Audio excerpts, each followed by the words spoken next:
sou Larissa Timóteo, professora de ciências, e o tema da aula de hoje é Desafios da Mulher Trabalhadora. Você conhece alguma mulher que trabalha na sua casa?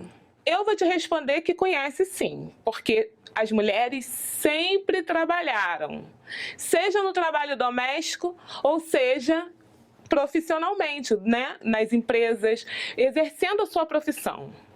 E hoje a gente já vai começar lendo um depoimento. Olha isso. Fala a trabalhadora. Venho todos os dias pela manhã da Baixada Fluminense trabalhar aqui no centro do Rio como vendedora ambulante. O desemprego está muito grande e os salários estão muito baixos. E eu tenho uma família para sustentar. Mas o dia a dia na rua é pesado. A gente trabalha apreensiva, com medo de ter a nossa mercadoria tomada. Esse é o depoimento de Vanessa Mello, vendedora ambulante. Você conhece alguém que faz esse mesmo corre que a Vanessa? A Vanessa tem vários motivos, né? Ela fala aí que o desemprego está grande, que os salários estão baixos. Você conhece alguém na sua família ou próximo que tem esse mesmo corre, que faz esse mesmo corre? Ou pelo menos parecido com a Vanessa? Alguma mulher? Você já tentou conversar com ela e perguntar quais são os motivos que a fazem ter esse corre todo dia? Por que a mulher sai para trabalhar todos os dias? Você já fez essa pergunta? Eu proponho que faça. Você vai se surpreender, tá? Que faça até a você mesmo. Se você é mulher, você se pergunta por que eu faço isso? Os motivos da Vanessa são muitos. É pela grana, mas ela também fala que ela tem 4 filhos e 2 netos para sustentar. Então, os motivos que levam a mulher a encarar os desafios no mercado de trabalho são muitos e a gente conhece bastante, né? A mulher, na verdade, na sociedade, ela é criticada quando ela faz só serviços domésticos, né?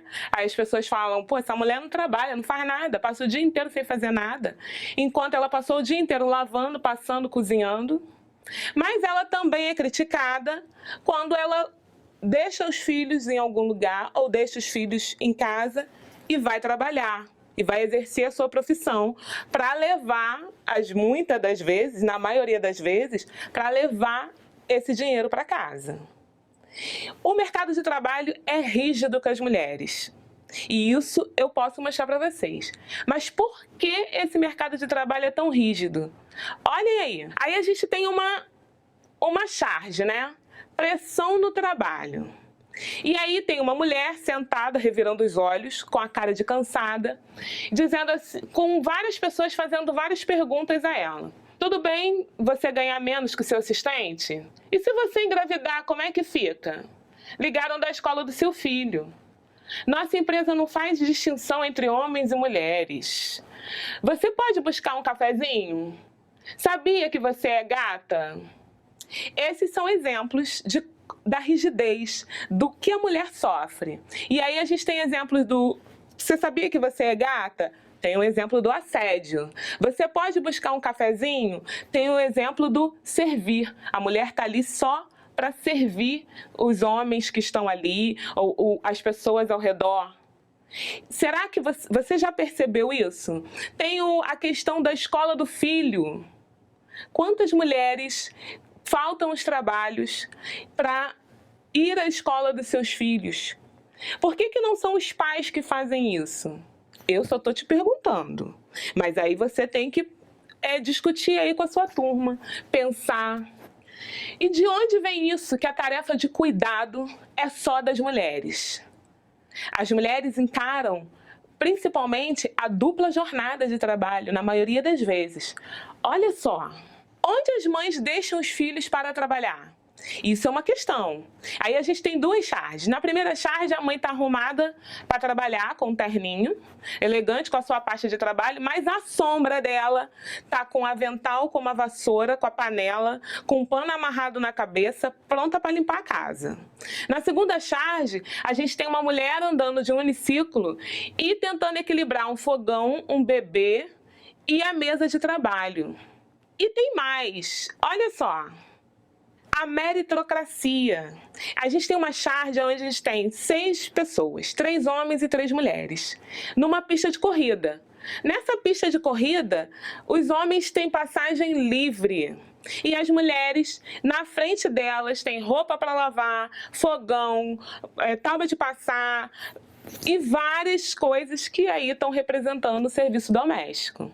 Quem ganha essa corrida? Quem sai lucrando com essa corrida aí? Se as mulheres têm na frente dela a dupla jornada de trabalho, tarefa doméstica e profissão, e os homens só se concentram nas profissões, quem faz as tarefas domésticas dos homens? Será que esses homens aí não comem? As roupas desses homens não sujam? E aí, a louça não é lavada?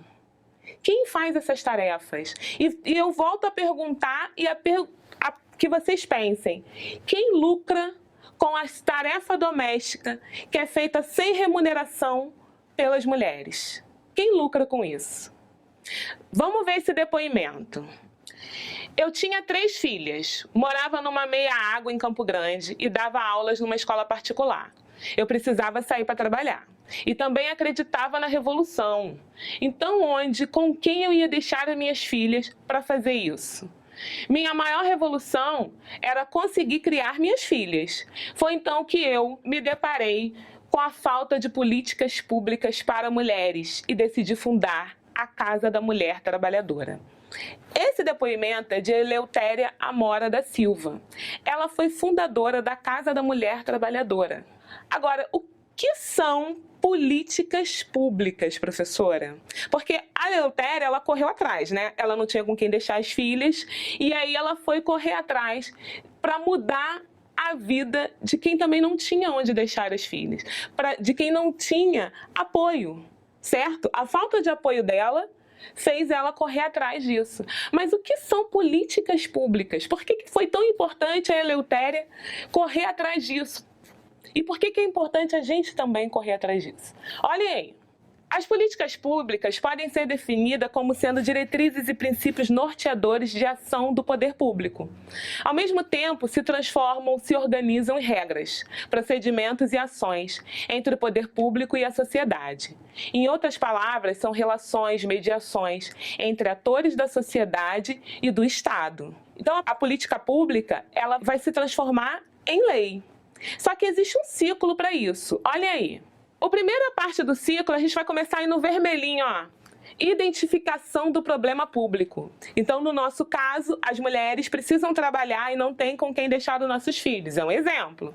É um problema público.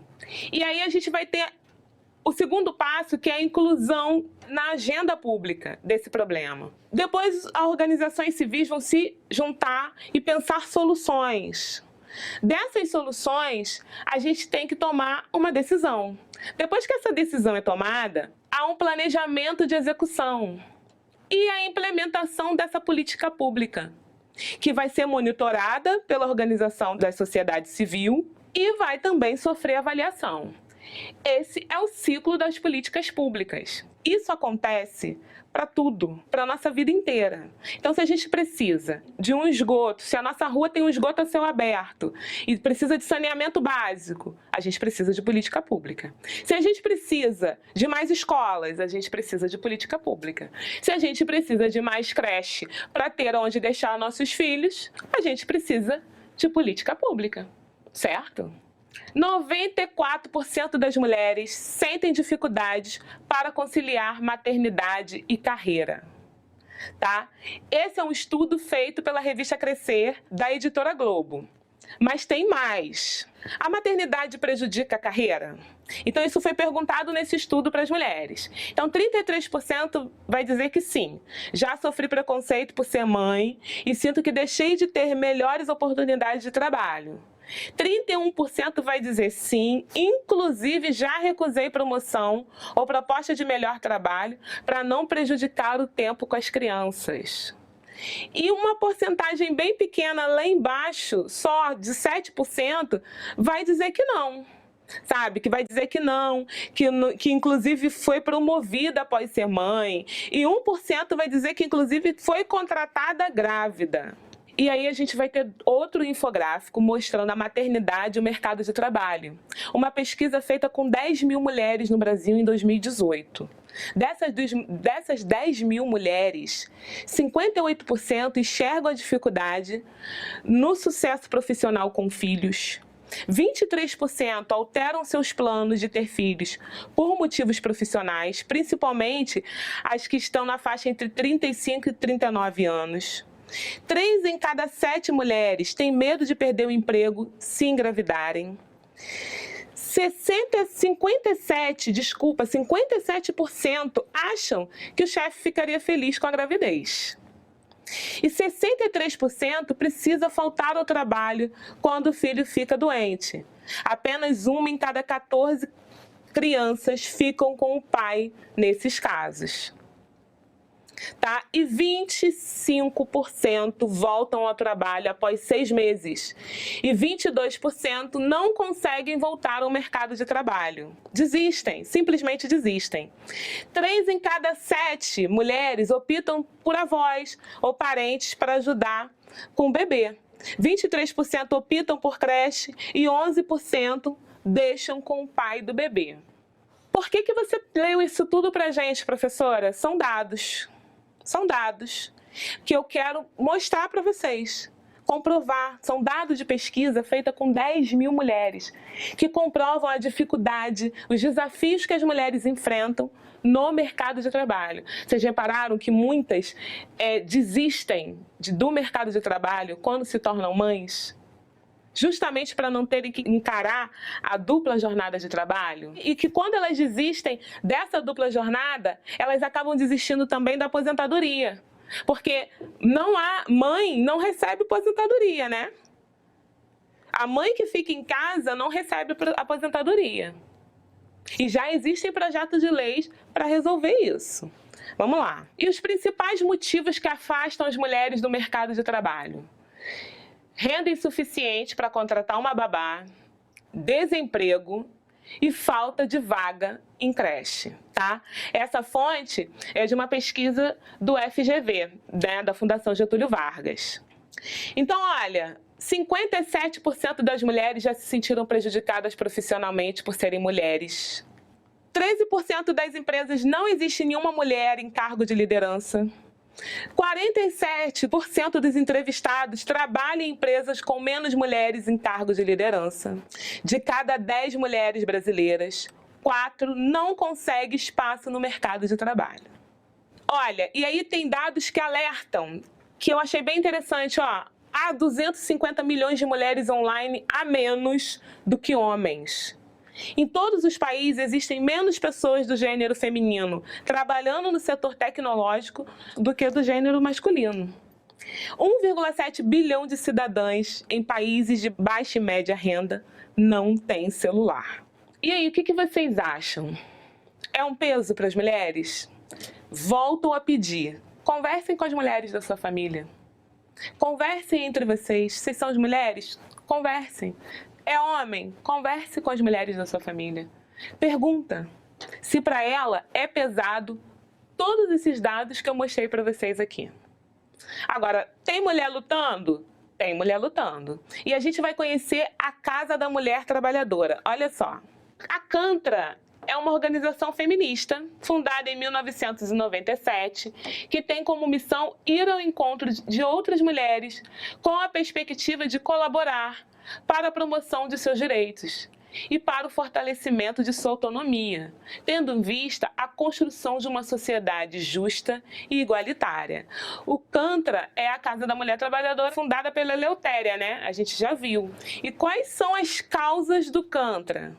Direitos sexuais e direitos reprodutivos, educação para a autonomia, trabalho das mulheres, violência contra mulheres, certo? O Cantra é um exemplo, tá, gente? Existem vários projetos de leis para serem aprovados e que já foram aprovados, que acabam favorecendo a nós mulheres no mercado de trabalho e tentando amenizar esses desafios que a gente enfrenta no nosso dia a dia. Os desafios que a Eleutéria enfrentou, os desafios que a Vanessa Mello enfrentou e os desafios que eu enfrento, os desafios que você enfrenta. Como que a gente ajuda isso? Estudando. Estudando, convocando outras mulheres e fazendo a revolução. Até a próxima aula e tchau, tchau!